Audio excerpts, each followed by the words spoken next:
सो hi guys, बहुत दिनों के बाद मैं आप लोगों को दिखाई दे रहा हूँ। इसके पीछे का कारण है कि मेरा लैपटॉप खराब हो गया था और मैं आप लोगों के लिए नई वीडियोस नहीं ला पा रहा था। इसके लिए बहुत ज्यादा माफी चाहता हूँ आप लोगों से। पर आज से हम इस सीरीज में कंटिन्यू वीडियोस लाते रहेंगे और आप लोगों को मैं हेल्प करूंगा रियल बिजनेस क्वेश्चन को सोल्व करने में। तो पहले तो आप लोगों से माफी मांगता हूँ और चलिए इस वीडियो में आगे बढ़ते हैं। तो अगर आप इस चैनल में पहली बार आए तो आज है हमारा day 34 of 100 real business question series in sequel. और इससे पहले हमने ई कॉमर्स, रिटेल और मार्केटिंग से रिलेटेड बहुत सारे क्वेश्चंस को सोल्व किया है। तो अगर आपने उन वीडियोस को नहीं देखा है तो यहाँ आई बटन पे क्लिक करके उस प्लेलिस्ट में जा सकते हैं, जहाँ पे पहले के सोल्व किए हुए सारे क्वेश्चंस के वीडियोस एक साथ अवेलेबल है। आप वहां से कैरी ऑन कर सकते हैं। और आज का क्वेश्चन हमारा फाइनेंस और बैंकिंग डोमेन से होने वाला है। एक रियल प्रॉब्लम, एक रियल एनालिसिस हम करने वाले हैं। तो चलिए अपने पीजी एडमिन को ओपन करते हैं, साथ में क्वेश्चन को सोल्व करेंगे, कुछ नया सीखेंगे। तो चलिए शुरू करते हैं। So guys, this is my PG admin here and today is day 34 of 100 real business question series in sequel. And the question for today is, banks often wants to monitor loan delinquency, customer who are missing due payments. Your task is today for each customer with a loan, calculate the percentage of month they missed payment in last 12 months. Classify risk as high risk, medium risk and low risk. तो मैं आपको question समझाता हूँ कि हमें उन customer को find out करना है जिन्होंने लास्ट 12 मंथ में पेमेंट को मिस किया। उनका परसेंटेज हमें कैलकुलेट करना है और उसे क्लासीफाई करना है। हमें हाई रिस्क में, मीडियम रिस्क में और लो रिस्क में हमें उसे कैटेगराइज करना है। तो उम्मीद करता हूँ कि आपको क्वेश्चन समझ में आ गया होगा। अब मैं आपको डेटा सेट से इंट्रोड्यूस करवाता हूँ जो डेटा हम आज यूज करने वाले हैं अपने इस क्वेश्चन के लिए।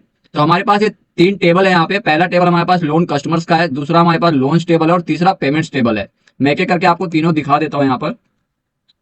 तो ये है हमारा लोन कस्टमर टेबल, जिसमें हमारे पास कस्टमर की डिटेल्स अवेलेबल है, जिसमें हमारे पास कस्टमर आईडी है, कस्टमर का नाम है और सिटी है कि किस सिटी से कस्टमर बिलोंग करता है। दूसरा हमारे पास है लोन्स टेबल, जिसमें लोन आईडी है, कस्टमर आईडी है, लोन अमाउंट है, स्टार्ट डेट है, शेड्यूल्ड एंड डेट है, यानी किस तारीख को उसका लोन शुरू हुआ था और कब उसका लोन खत्म होने वाला है। फिर तीसरा टेबल है हमारे पास पेमेंट्स टेबल, जिसमें सारे कस्टमर्स के पेमेंट्स की डिटेल यहाँ पे अवेलेबल है।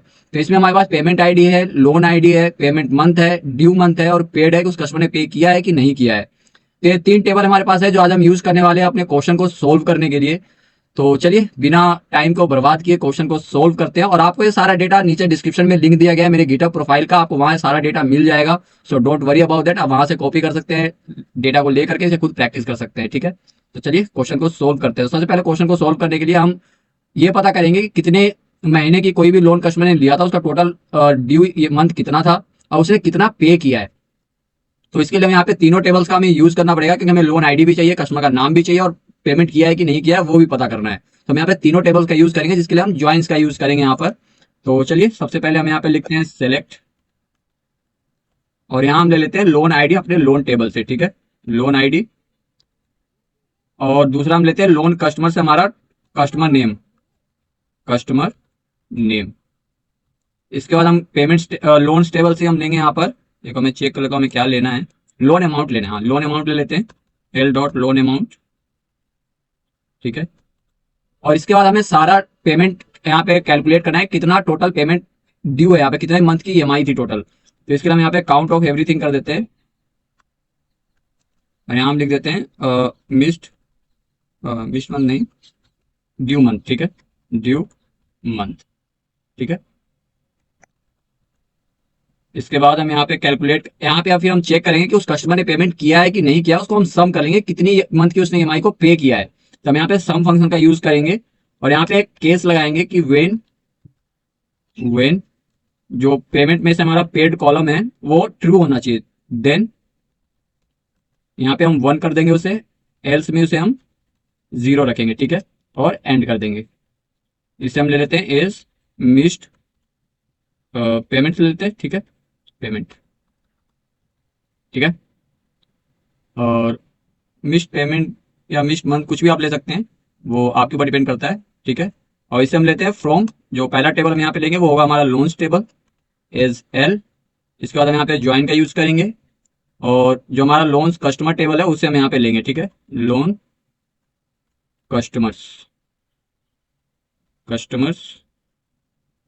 S C on the basis of, दोनों में जो कॉमन टेबल कॉलम है हमारे पास वो कस्टमर आईडी है, एल डॉट कस्टमर आईडी हम ले लेते हैं is equal to C dot customer ID. ठीक है, इसके बाद हम यहाँ पे दोबारा से ज्वाइन का यूज करेंगे, तो मैं थोड़ा ऊपर कर देता हूँ ताकि आपको सही से दिखाई दे। यहाँ पे हम ज्वाइन का यूज करेंगे दोबारा से और इसमें हम ले लेंगे पेमेंट्स टेबल। पेमेंट्स टेबल ले लेते हैं। पेमेंट्स टेबल हमने यहाँ पे ले लिया H P on the basis of, इसमें जो हमारे पास कॉमन है वो लोन आईडी है हमारे पास, तो L dot loan ID is equal to P dot loan ID. ठीक है, जिस भी कस्टमर ने पेमेंट किया है यहाँ पर वो हमारे यहाँ पे मिल जाएगा। ठीक है, अब हमें यहाँ पे फिल्टर लगाना है क्योंकि हमें लास्ट 12 मंथ का यहाँ पे चेक करना है, तो हम यहाँ पे वेयर का यूज करेंगे और चेक करेंगे हम पी डॉट जो पेमेंट मंथ है हमारे पास, पेमेंट मंथ। ठीक है, should be greater than equal to current date ले लेते हैं क्योंकि हमारे पास करेंट डेटा यहाँ पे अवेलेबल है, current date minus interval 12 months. ठीक है, कुछ भी आपको कहीं इशू आता है, कुछ भी ऐसा जो समझ में नहीं आता, बेफिक्र होकर के नीचे कमेंट कीजिएगा या फिर मुझे पर्सनली डीएम कर सकते हैं कहीं पर भी, और मैं आपको वहाँ पे बता दूंगा इसके बारे में। ठीक है, कहीं पे भी अगर आपको कोई भी इशू आता है। इसके बाद यहाँ पे ग्रुप बाय का यूज करेंगे और इन तीनों टेबल्स को, कॉलम्स को हम यहाँ पे ले लेंगे। ठीक है, आप चाहे तो इसे मैनुअली लिख सकते हैं, मैं यहाँ पे कॉपी पेस्ट कर देता हूँ और इसे रन करते हैं। तो हमने यहाँ पर हर कस्टमर और लोन के हिसाब से यहाँ पे हमने निकाल लिया कि कितने मंथ की ईएमआई था, टोटल ड्यू मंथ कितना और कितना कस्टमर ने पे किया है।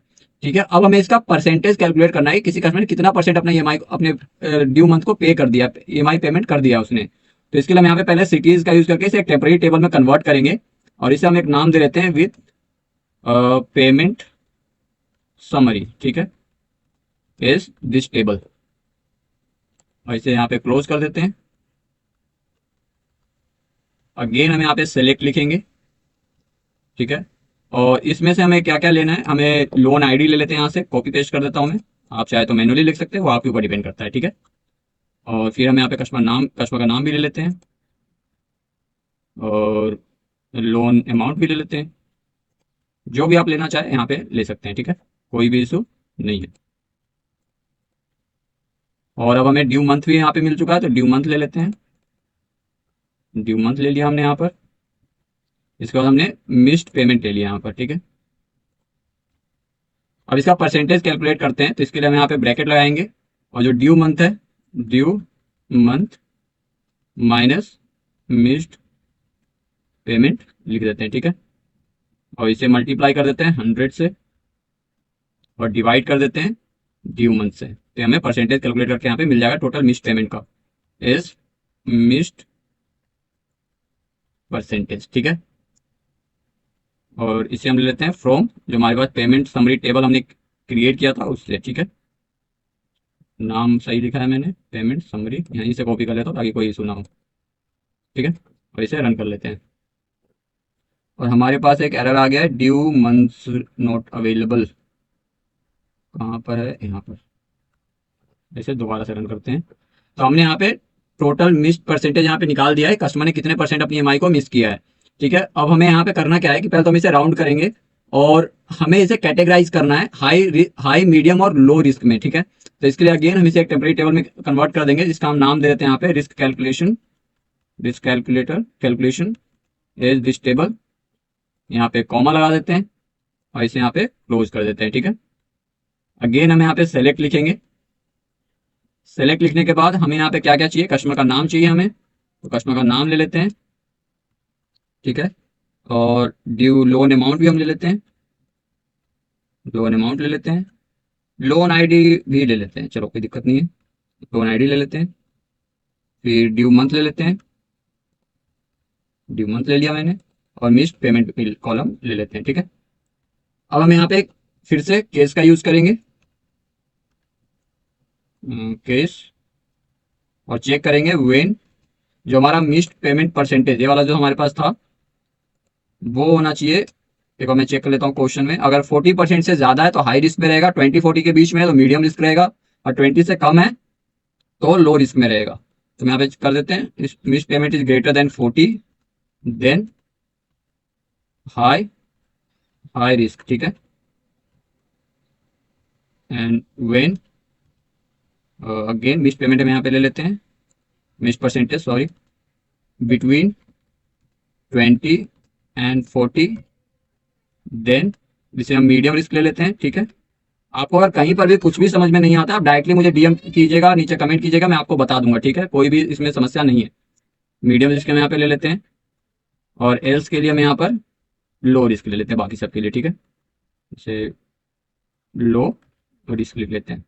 फिर हमने यहाँ पे कैटेगराइज कर दिया, एंड कर देते हैं इसे एस रिस्क कैटेगरी नाम दे देते हैं। ठीक है, तो ये जो टेबल हमारे पास रहेगा फ्रॉम, जो हमने यहाँ पे टेबल क्रिएट किया था रिस्क कैलकुलेशन के नाम से, वो मैं यहाँ से कॉपी कर लेता हूँ इसे, फ्रॉम रिस्क कैलकुलेशन, और इसे हम कर देते हैं ऑर्डर बाय। ठीक है, ऑर्डर बाय जो मिस्ड पेमेंट परसेंटेज था उसके हिसाब से। ठीक है, इन डिसेंडिंग ऑर्डर, ऐसे कर देते हैं रन। तो फाइनली हमारे क्वेश्चन का फाइनल आउटपुट आ गया है। हमने उन कस्टमर्स को फाइंड आउट कर लिया है जिन्होंने लास्ट 12 मंथ में अपनी ईएमआई को मिस किया है, उसका परसेंटेज भी कैलकुलेट कर लिया है और उसे कैटेगराइज भी कर दिया है। जैसे कि आप देख सकते हैं, जो विक्रम सिंह नाम का कस्टमर है उसने 6 लाख का लोन लिया है। यहाँ पर लोन आईडी 5 है, ड्यू मंथ उसका 12 था, मिस्ड पेमेंट 2 है, यानी और परसेंटेज में यहाँ पे जो है वो हाई रिस्क में है, यानी उसने एक मिनट, ये मिस्ड पेमेंट नहीं है, पेड ईएमआई पेमेंट है। Sorry guys, sorry, really sorry for this कि आपको मैं गलत नाम यहाँ, क्योंकि नाम लिखने में मुझे बहुत ज़्यादा प्रॉब्लम होती है। तो मैं दोबारा से इसे सही कर लेता हूँ। मिस्ड पेमेंट नहीं है, पेड पेमेंट है। ठीक है, पेड या मंथ लिख देते हैं, पेड मंथ। ठीक है, और इसे हर जगह सही कर लेते हैं एक बार, और जहाँ भी गलत है, मिस्ड पेमेंट नहीं, पेड मंथ, पेड मंथ। ठीक है, और पेड मंथ। ठीक है, अब इसे दोबारा से रन करते हैं।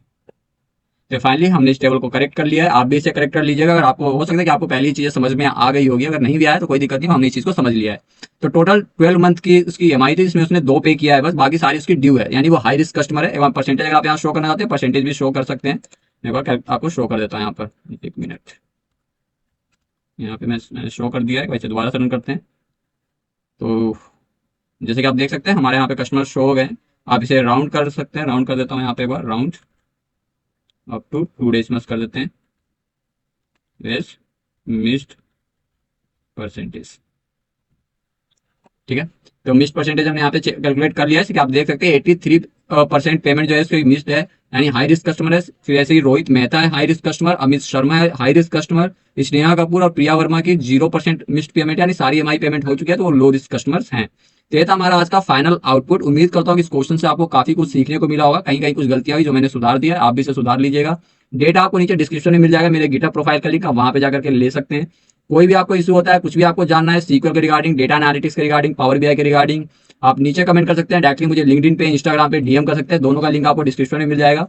तो चलिए इस क्वेश्चन को अब रैप अप करते हैं। सो फाइनली डे 34 का क्वेश्चन हमने सोल्व कर लिया है। तो उम्मीद करता हूँ कि इस क्वेश्चन से आपको कुछ ना कुछ नया सीखने को मिला होगा। अगर मिला है तो इस वीडियो को लाइक कीजिएगा, शेयर कीजिएगा ऐसे दोस्तों के साथ जो सीक्वल में रियल प्रॉब्लम सोल्व नहीं कर पाते हैं। मैं आपसे मिलता हूँ डे 35 पे एक नए क्वेश्चन के साथ, तब तक के लिए गुड बाय।